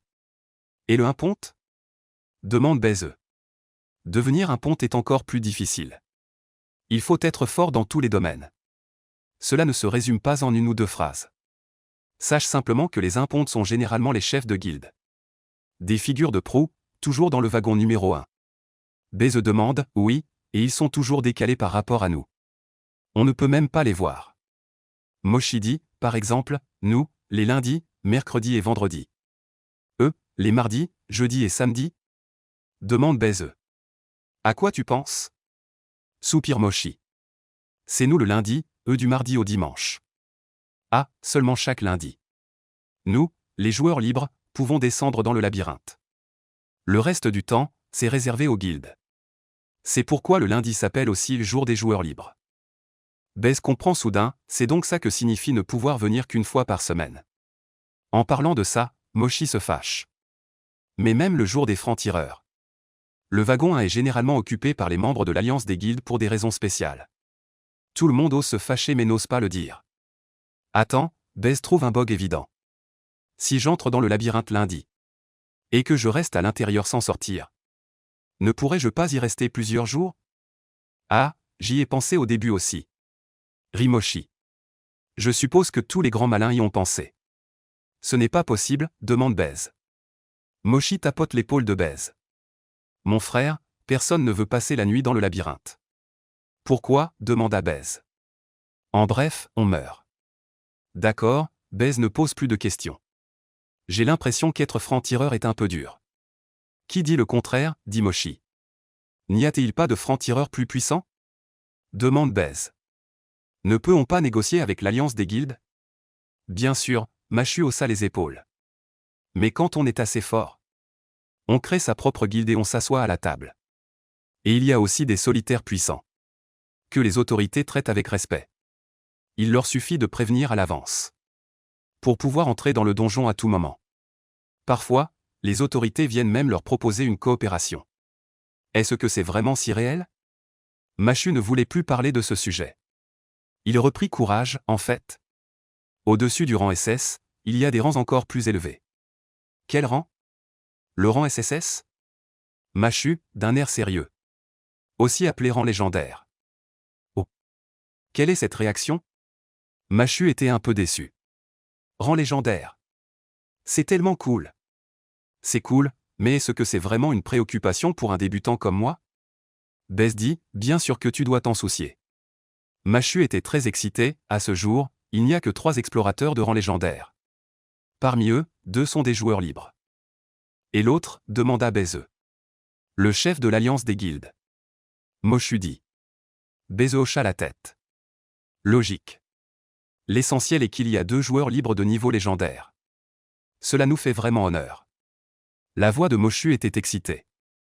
Il est fier d'eux. Cependant, leurs exploits sont rapportés de manière trop exagérée. Certains disent que c'est inventé. Tu y crois? Demanda Besse. Je ne sais pas, dit Moshu, un peu pensif.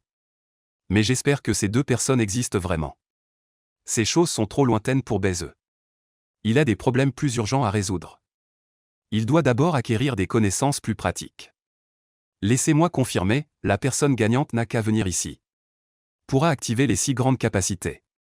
Les 6 potentiels, corrigea Moshu. Oui, les 6 potentiels.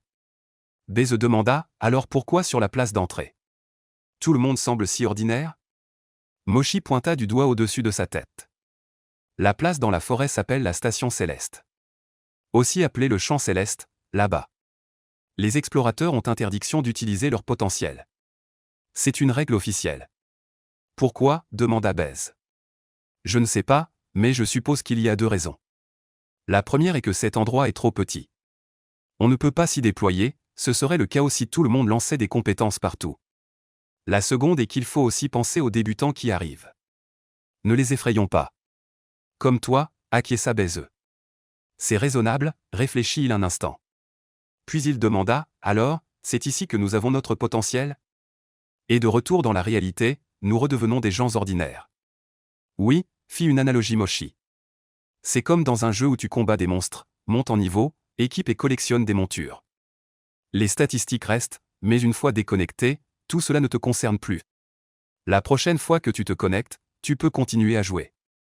C'est ça, un jeu. Besse dit, non, non, non.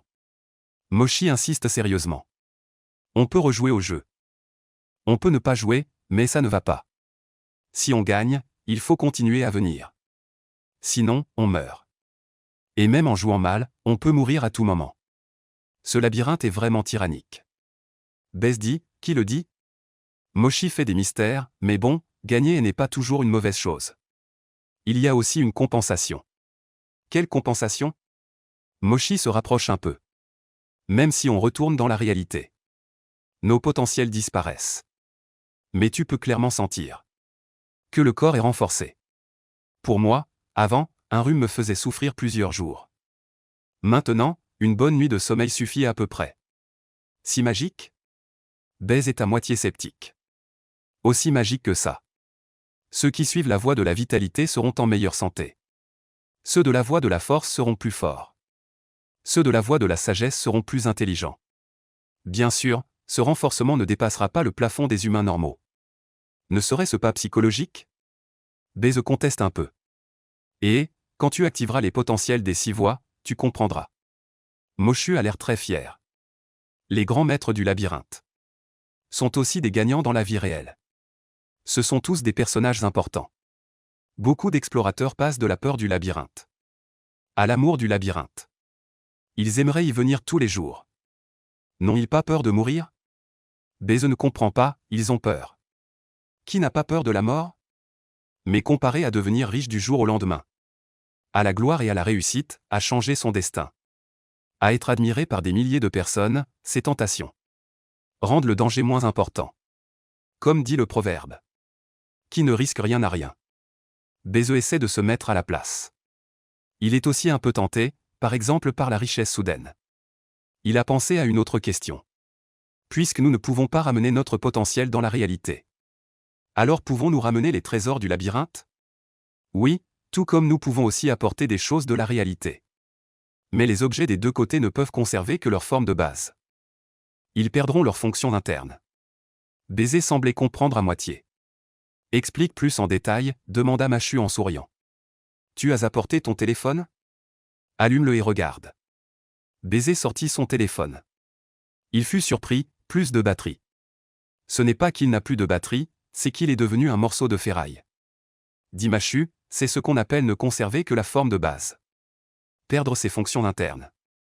J'ai compris, les trésors du labyrinthe. Une fois ramenés dans la réalité, ils deviennent des objets ordinaires. Mais même ainsi, ils peuvent être échangés. Après tout, tant qu'ils sont ramenés dans le labyrinthe.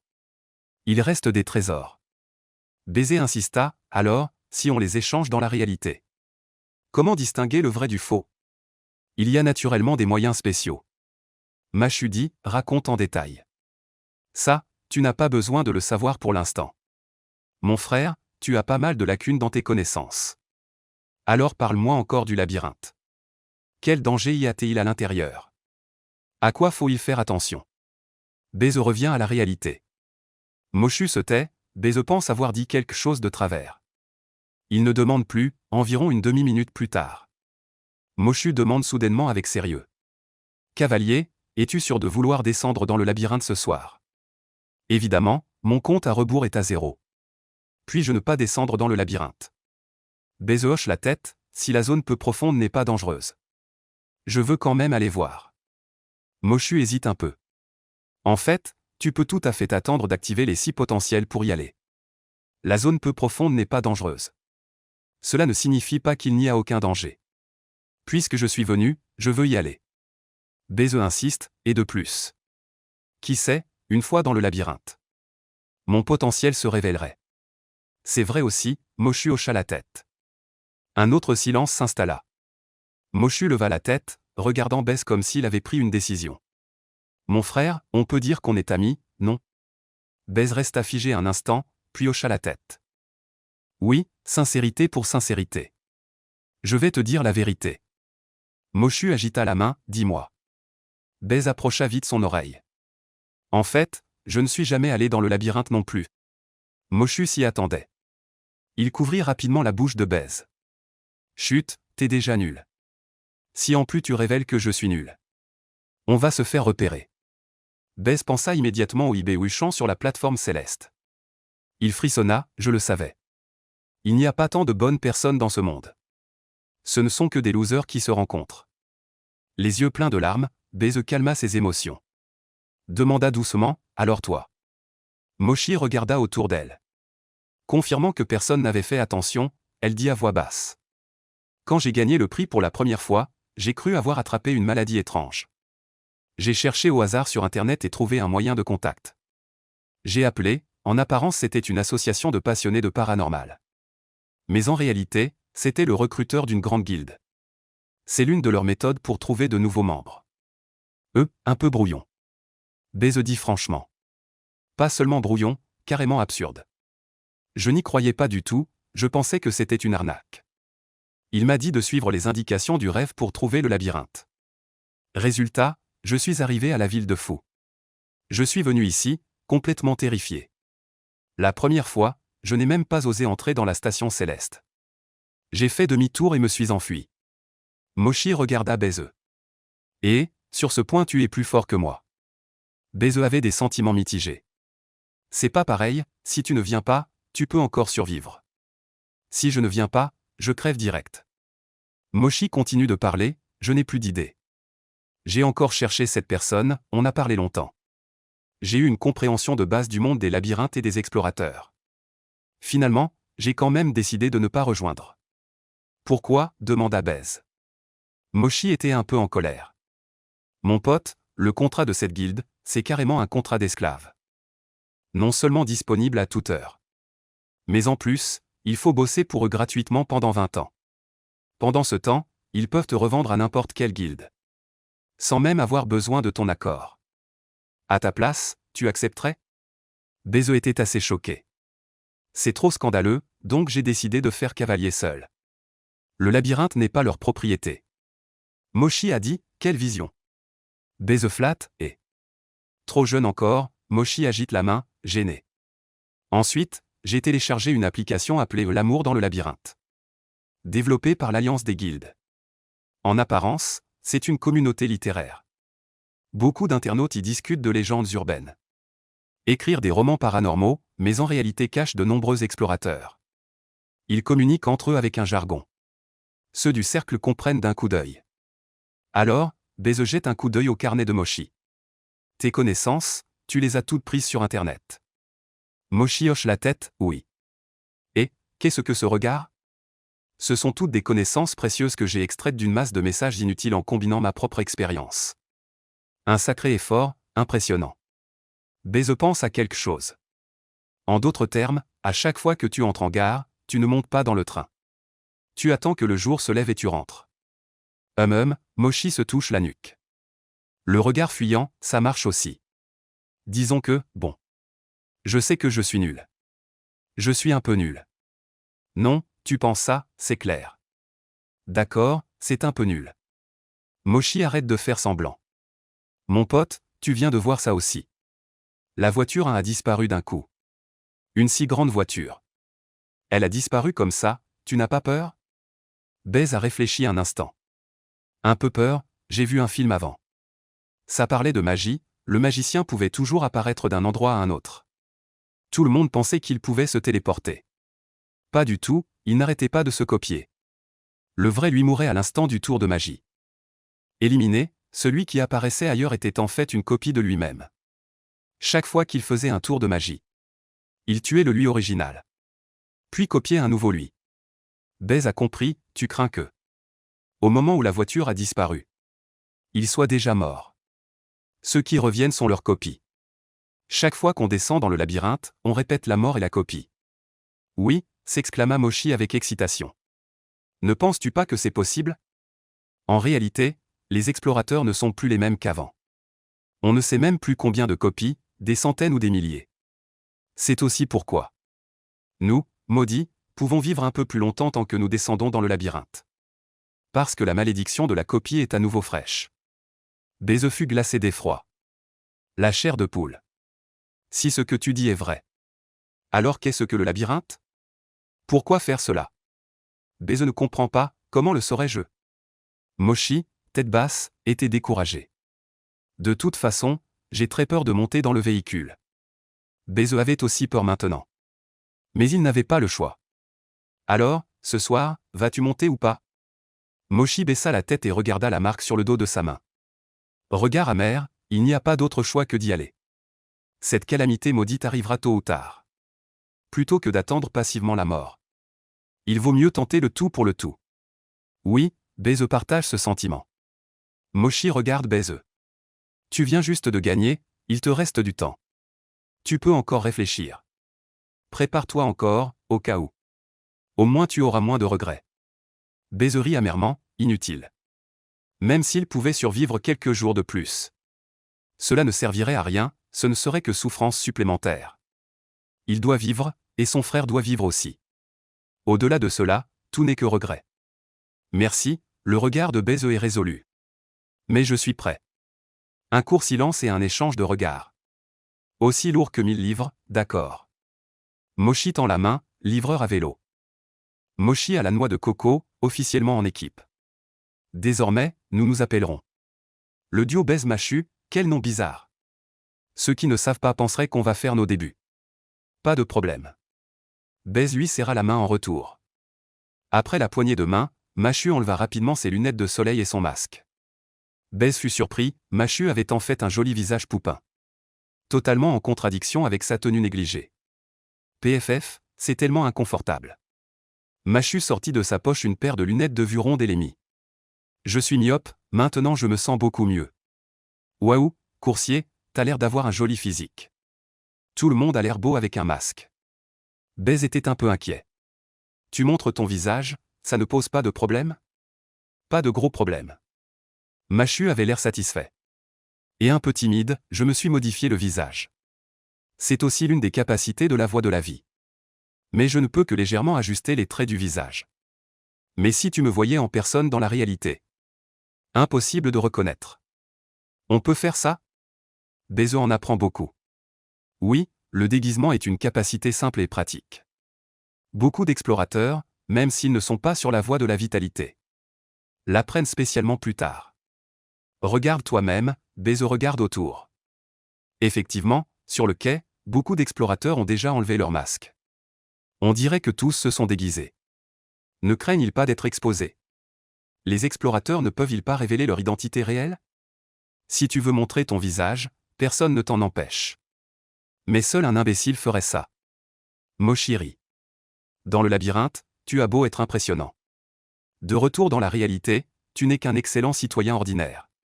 Qui sait, il y a peut-être déjà un collègue qui t'en veut. Et cherche à se venger de toi. C'est vrai, Beze hoche la tête. J'ai entendu dire qu'un explorateur de rang S a révélé son identité réelle. Et s'est fait renverser par un collègue ennemi du labyrinthe, devenant légume. Il est encore à l'hôpital à ce jour. Sifflant, Beze aspire une bouffée d'air froid. Est-ce que le frère a été victime de représailles de la part de concurrents? Non, non, non, n'imagine pas n'importe quoi. La disparition du frère. C'est trop étrange, ce ne peut pas être simplement une vengeance dans la réalité. Beze était troublé par ses pensées. Quand il reprit ses esprits, Moshi s'était de nouveau assis en tailleur. Adoptant la posture de la méditation. Que fais-tu? Moshi ferma les yeux. Je consolide le mécanisme des potentiels. Pour me préparer à descendre dans le labyrinthe. Qu'est-ce que le mécanisme des potentiels? Demanda Beze. Lorsque tu actives les potentiels des 6 voies, un système énergétique supplémentaire apparaît dans ton corps. C'est très mystérieux. Les capacités des explorateurs en dépendent. Expliqua Moshi. Fonctionnement en double système. Beze dit, à peu près. Moshi ouvrit les yeux et soupira. Tant pis, je n'arrive pas du tout à me calmer. Beze se retourne et regarde. La voiture 3 a déjà ouvert ses portes. 100 explorateurs montent à bord en ordre. Il reste encore 7 heures avant notre tour. C'est dur à supporter, dit Moshi. Oui, et si on discutait un peu? Le temps passerait plus vite. Moshi propose des accords. Beze souhaite aussi que le temps passe plus vite. Toujours tendu et anxieux. Cela consomme plus d'énergie, les lunettes de Moshi glissent souvent. Il remonte machinalement sa monture. En parlant de sujets intéressants. Tu sais, ces 2 légendes solitaires. Ils traînent souvent dans les zones profondes du labyrinthe. Et ils agissent seuls. C'est super fort, n'est-ce pas? Beze joue le faire valoir, Moshi n'est pas très satisfait de sa réaction. Tu n'as toujours pas des idées de ce qu'est une légende. Laisse-moi te dire. La force des explorateurs légendaires est au sommet. Et pas seulement dans le labyrinthe. Que veux-tu dire? Demande Beze. Des rumeurs, juste des rumeurs. Les explorateurs de niveau légendaire peuvent ramener leur potentiel dans la réalité. Beze était choqué, c'est tellement injuste. Tellement injuste, et Machu était tout excité aussi. Mais on dit que le potentiel qu'ils peuvent ramener dans la réalité est très limité. Et la durée est également très courte. Heureusement que c'est comme ça, sinon le monde serait vraiment en chaos. Machu continuait à parler sans s'arrêter. Mais le cœur de Beze retomba au fond du gouffre. Si ce que Machu disait était vrai. Tout semblait s'expliquer. Mon frère s'est peut-être attiré les foudres d'un explorateur de niveau légendaire. Sa disparition implique des phénomènes surnaturels. C'est l'explorateur de niveau légendaire qui a ramené le potentiel du labyrinthe. Dans la réalité. Ne panique pas, Beze, calme-toi d'abord. Puisque mon frère a pu s'attirer ce genre de personnes. Il n'est certainement pas simple lui-même. Il a pu m'envoyer le compte à rebours. Cela montre bien le problème. Ne me dis pas que mon frère est aussi un explorateur légendaire. Non, vraiment, les dieux se battent et les mortels trinquent. Qu'est-ce qui s'est passé hier soir? Zut, pourquoi ai-je tout oublié? Et, tu m'écoutes. Moshi agite la main devant Beze. Ah, Beze revient à lui. Tu viens de dire quoi? Moshi répète. Je dis, si un légendaire peut ramener toutes ses capacités dans la réalité. Ne deviendrait-il pas un dieu? Pas à ce point, un dieu devrait être plus puissant. Beze devient soudainement enthousiaste. Il espère que Moshi parlera plus de ce sujet. Alors au moins un demi-dieu. Demi-dieu, dit Moshi. Ce nom n'est pas beau, critique Beze. Appelons-le immortel vénéré, le style ne correspond pas. Alors ange, encore plus absurde. Descendant divin, où cela se trouve-t-il? Un novice qui vient de gagner à la loterie. Un débutant qui n'est jamais entré dans un labyrinthe.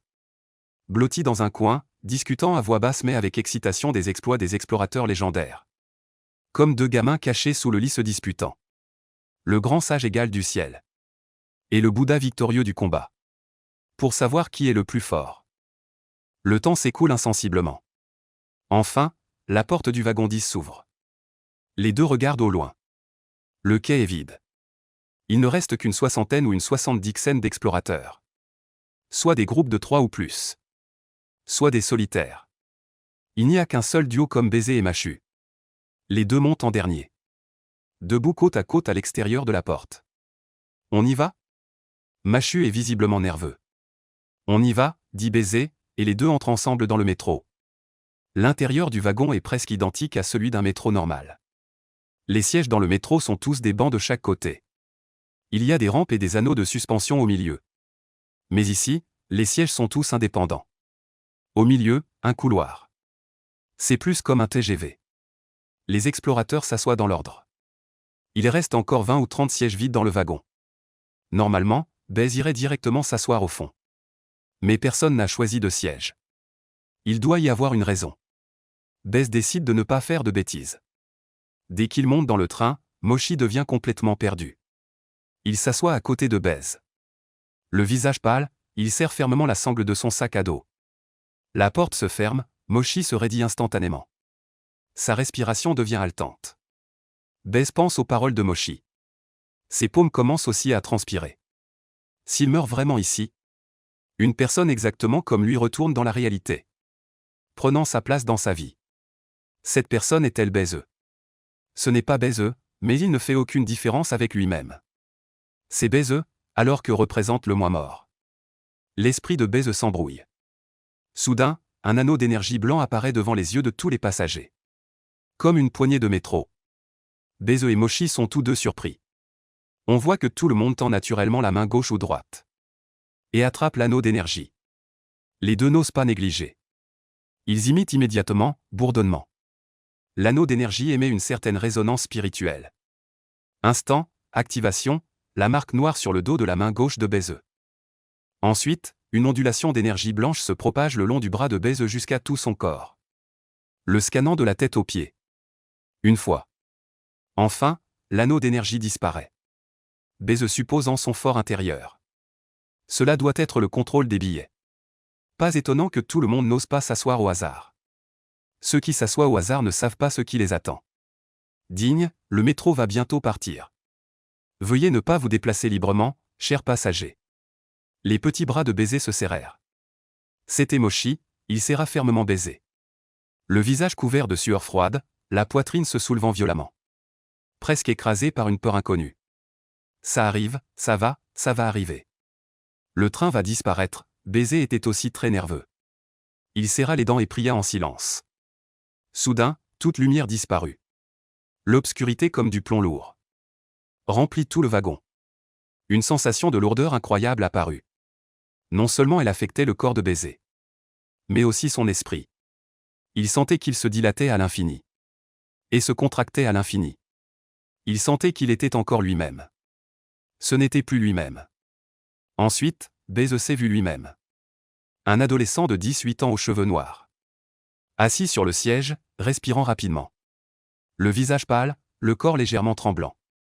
À côté de lui, un compagnon extrêmement paniqué. Agrippait fermement son bras. C'est fini, est-ce que les prédictions de Machut se sont vraiment réalisées?